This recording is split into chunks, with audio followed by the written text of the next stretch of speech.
Savannah's POV. Masaya ako na patingin sa reply ng isang kumpanya sa pinasa kong request form para maging isang journalist. I cannot pursue my dream job as a teacher but at least I am qualified of having work. Why are you smiling that way?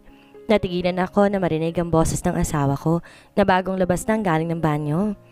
I bit my lower lip and raised my eyebrows in a friendly way. Nothing. It was just the good news from my mother, I said and smiled before averting my eyes. Di man ako nakatingin sa kanya pero ramdam ko ang mga mata niyang nakatingin sa akin na may hinala. Alright, fix your things na naalis tayo ngayon. Ani at nilabasan dalawang maleta mula sa likod ng gabinete. Umangat kagad ako ng tingin. Saan naman? Kagad kong tanong habang naglalakad papalapit sa kanya. Mabutit di pa ngayon ang schedule ko para makipagkita sa boss ng kumpanyang yon. As this time I wanted to spend my whole life for you. Would you like to join me in my paradise? He asked in a soft voice. Di ako makasagot habang nakatingin lang sa kanya. I was caught off guard. Vacation? That sounds good, I said and smiled. Tumungo rin ako sa gabinete ko para tulungan siya sa pag-aayos ng mga damit namin. Tahimik ako sa loob ng sasakyan habang nasa kalagitnaan kami ng biyahe. Ganoon din si Lucas habang nagmamaneho ng sasakyan. Kaming dalawa lang ang pupunta sa paraisong iyon, sabi niya. Wala si Vincent dahil siyang iniwan para sa mansyon, while me until now is still curious about that paradise. Nagtanong ako kay Vincent bago umalis, pero ang sinabi niya mas better na lang na makita ko ang lugar na yon na tinutukoy ni Lucas. He owns something in that paradise. Ang sabi lang na isang katulong kanina, magpalit to ng Cytherea, isang sakit na private spot sa probinsya. Hindi pa ako makakapunta doon, pero ang sabi ng ilan magaganda raw ang mga tanawin doon. Parang isang komunidad na sagana sa talon at simpleng buhay. Do you know the Cytherea? Di ko mapigilang tanong kay Lucas habang nagmamaneho siya. Bumaling siya ng mabilis sa tingin sa akin. Yeah, kakilala ko sa businesses in states ang may-ari niyan. Why you ask? Tanong niya at gumiti. Oh my gosh, kilala pala nito ang may-ari ng Cytherea? What a big time. Cytherea is like Palawan. Some said that. Nakapunta ka na ba doon? Do you agree? I asked. Umigteng ang panga nito at napatas ang kanyang kilay. Well, yeah, but too bad my paradise is more good and beautiful, he said and chuckled badly. Kumunot ang noo ko. Bakit hindi kilala yang sayo? Baby, it's more than private in private. Besides, this is a hidden paradise. Nakatingin siya sa akin habang sinasabi yon. Sinundan ko ang tingin niya patungo sa harap at doon ko lang nakita ang isang gate. Umawang ang labi ko na makitang nasa harapan. It was like a classical gate in movies. Bumukas ang gate ng kusa kahit wala namang mga nagbabantay dito. It was like the gate knows who is the boss. Berde. Yun lang ang masasabi ko nang makapasok kami sa loob habang mabilis na nagmamaneho si Lucas. Walang mga bahay sa paligid kundi puro palayan at ilang gulay na tanim. Dahil dito may namiss ko ng probinsya namin.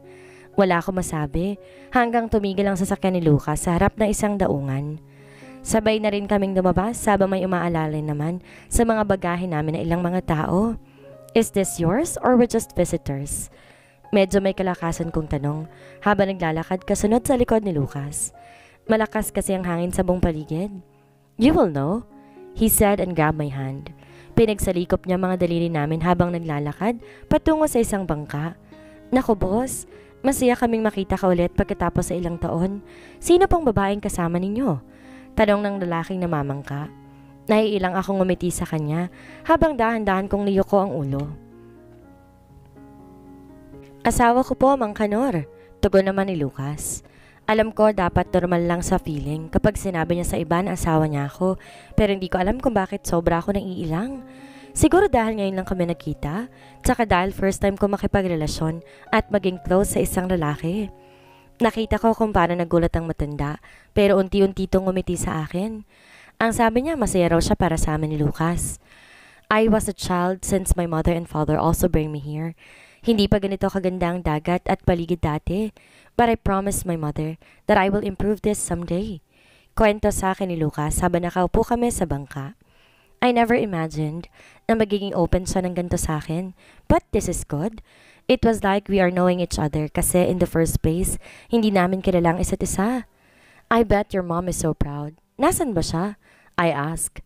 Nakangiti ako ngunit unti-unting nawala na makita kong biglang kalungkutan sa kanyang mga mata. Mabilis lang yon pero alam ko may malaking ibig sabihin. She passed away since I was 12, he said and smiled bitterly. Parang may pumiga sa puso ko dahil sa narinig. Shit, I shouldn't have asked that. I am sorry to hear it but I am sure she's proud. Ngumiti ako at pinisal ang kamay niya. He also gave me a small smile but he did not speak again. Shit, sana kasi hindi ko na lamang tinanong yon. Malapit na tayo, boss, biglang sabi ni Mang Kanor. Hindi ko mapigilang tumayo na makitang daungan na parang isla na pinapalibutan ng tubig. Inawakan ni Lucas ang kamay ko upang di ako mahulog kung sakali man. Is this the one? Sabay turo ko. Huminga siya na malalim bago tumungo at bumaba ng bangka pagkatapos naming dumaong. Welcome to my paradise, wife, he said. Umikot sa buong paligid ng mga mata ko habang naglalakad. Maganda nga. Simula sa mga bundok at ilang mga magagandang bato sa paligid. Wala akong masabi. Naka-white sand din ang dagat. This sand is normal. We don't buy it. Kwento ni Lucas habang ginigiya ko patungo sa loob ng parang kuweba. Madilim pero na makalabas kami. Bumungad sa akin na magagandang tanawin. May mga ilang tao na nag-ahabulan at ang ilan naliligo na rin sa dagat. Bilang lamang ang mga tao pero nakakaakit talaga ang dagat. This is so good for vacation. Hindi ko alam nag-i-exist pa pala mga tulad nito. I closed my eyes and felt the breeze. Ang sarap. Let's go, wife. Napakurap-kurap ako pagkatapos marinig si Lucas. Ngumiti ako at tumango. This is called Maria. This is already built in so many years ago.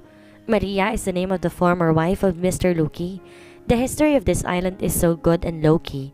Imagine how Mr. Luki built this for the girl he wanted the most.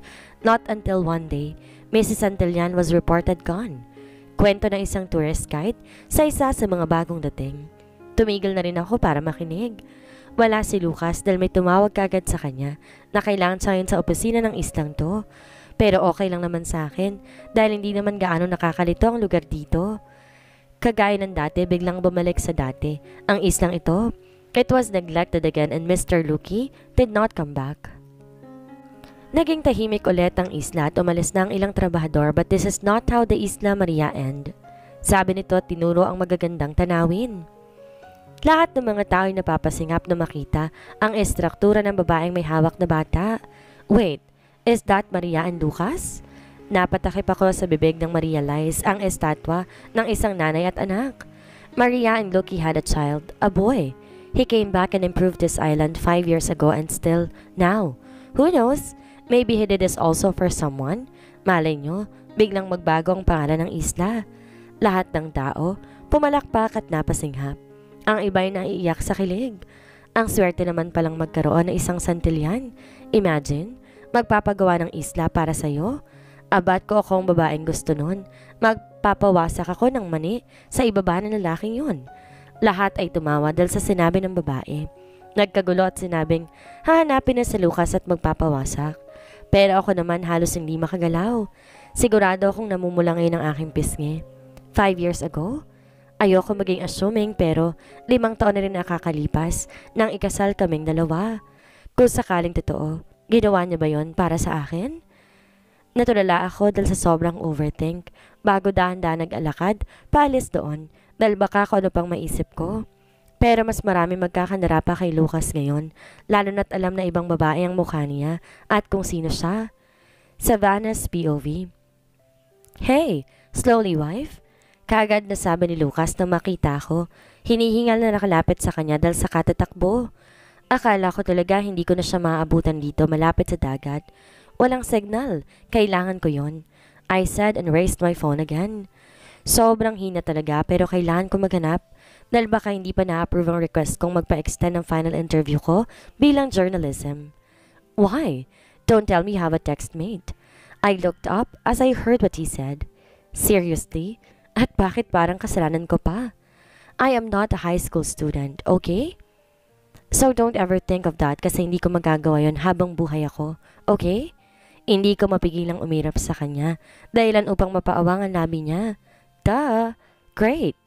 4 na araw pa lang simula na maging close kami, pero ito kaagad napipikon na ako at nababadrip sa ilang kilos niya. Magkasalubong ang mga kilay ko habang naglalakad at pilit tinataas ang phone ko para makakuha ng kahit na isang bar na lang ng signal. Kinakabahan ako dahil hindi ko talaga expect na magtatagal kami ni Lucas sa Maria ng 1 linggo. Panay hanap ko ng signal sa kung saan-saan hanggang sa hindi ko na malayan na kalayo na ako. Gumuhit ang ngiti sa aking labi na makita ang dumagdag na taong bar sa signal ng phone ko. Dito lang palang may signal? Ani ko at umupo sa malalaking bato habang nire-refresh ang notification ng email ko. After a minute, pumasok ng ilang email sa akin. Hanggang sa nakita ko ng pangalan ng kumpanyang yon. Enterprise Company. Hello miss, sir. We already received your email about extending your interview. We would like to inform you that the admin agreed since the CEO is not around for a week. Just be here next Monday. Thank you. Halos mapatalon ako dahil sa email nila. Buong akala ko talaga sisipain na nila ako dahil kay bago-bago ko'y nalalaman pa akong pa-extend. Tumayo ako at sumipol habang naglalakad pabalik. Ngunit napatigil na makita ang buong paligid. Shit! Paano ko nakapasok dito? Puno ng kahoy at damo ang paligid ng matataas. Para yung katulad sa horror movie na palabas. Napalunok ako at dahan-dahan naglakad patungo sa isang daan. Hindi ko matandaan kung saan ako dumaan kasi naman ang daming daraanan dito eh. Namamawis na ang mga palad ko at sarili pero hindi ko pa rin alam ang daan pabalik sa Maria. Ilang beses akong pumasok sa magkabilang daan pero bumabalik lamang ako kung saan ako galing. Oo nga naman, buhay. Hay nako. Hindi ko mapigilang sigaw sa paligid ngunit gano'n na lamang ang kaba ko at kulat nang marinig ang pagdoble ng boses ko. It was so creepy. Hindi ko mapigilang tumakbo na lamang nang may narinig ako na yakap ng kung sino. Sigurado akong hindi malayo mula sa akin. Teka, narinig niyo ba ang boses na yon? Siguradong andito lang. Dinig ko pa na tanong ng isang lalaki na kasamahan niya. I stopped running and hid in a big tree. Babae yon. Siguro taga Maria na naligaw patungo rito. Kumunot ang noo ko dahil sa narinig. Ibig sabihin, hindi na Maria ang napuntahan ko? Shit! Wala naman ako nakitang sign kanina na nandito lang ang Maria. Bakit ba natin hinahanap ang babaeng yon? Wala naman tayong makukuha eh, lalo na kung bisita lang sa isla na yan. Sa pagkakataon na yon, hindi na boses ng lalaki ang narinig. A woman. May babae silang kasama. Nag-iisip ka ba, Carla? Malamang magagamit natin yon para makapasok tayo dyan sa Maria. Boses yon ng unang lalaki na nagsalita kanina. Naikuyom ko ang kamao nang marinig ang mga ibag nila patungo dito sa tinatanguan ko. I was sweating a bullet. Halos pinipigilan kong sariling hininga dahil baka marinig din nila ito. May masama silang balak sa Maria? Sino ba sila at anong gusto nila mula sa isla? Wala bang nakakita? Dito na nagagaling ang boses na yun. Hindi pa rin sila sumuko. Alam ko, malapit na talaga sila sa malaking puno na ito. Ramdam ko na parang naririto lamang ang babaeng yon.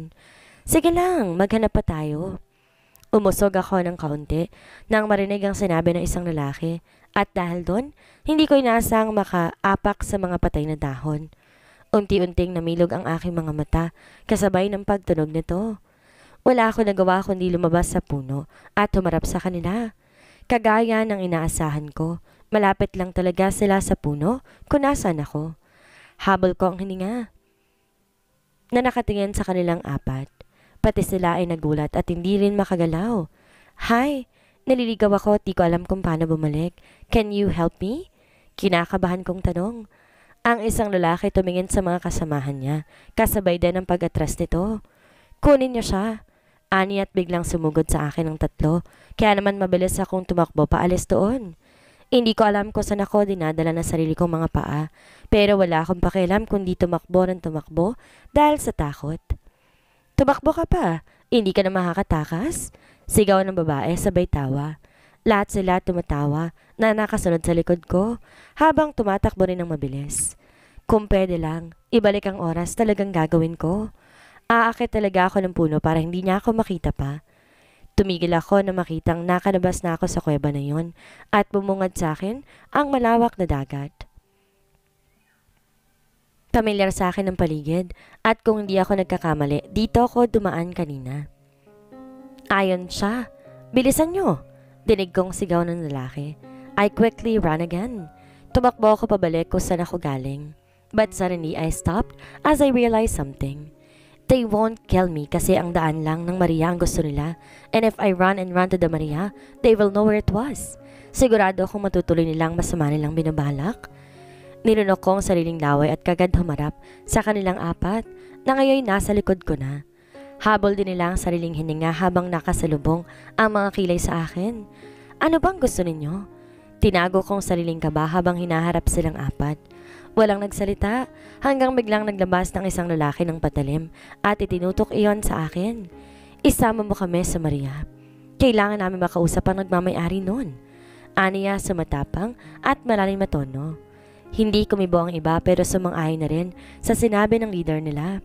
Anong kailangan nyo kay Lucas? Di ko mapigilang tanong. Ilang sandali pa biglang tumawa ng malakas ang isang lalaki nilang kasama. Lucas, kilala mo pala ang anak nila? Miss, maganda ka at mukhang sariwa pa. Sigurado ko nobya ka ng babaeng lalaking yun. Biglang lumapit ang dalawang kasama nila para sana kunin ako. Pero mabilis ang kamay kong kumuha ng puting buhangin at kagad tinapon sa mukha nila. Dumaeng ang dalawa sabay sigaw. Abat paano ko nagustuhan ng lalaking yon na ganyan ang ugali mong babae ka? Hinila ko ng isang babae palapit sa leader nila. Bitiwan mo ko. Pumiglas ako ng pumiglas at pinilit na hinihila pabalik ang braso ko pero malakas ang leader nilang lalaki para makawala ako ng tuluyan. Tumahimik ka. Let go of her before I will break that hand. Lahat kami natigil nang marinig ang isang bariton ng boses ng lalaki. Lahat kami tumingin sa direksyon kung saan nanggaling ang boses na yon. Lucas, bulong ko.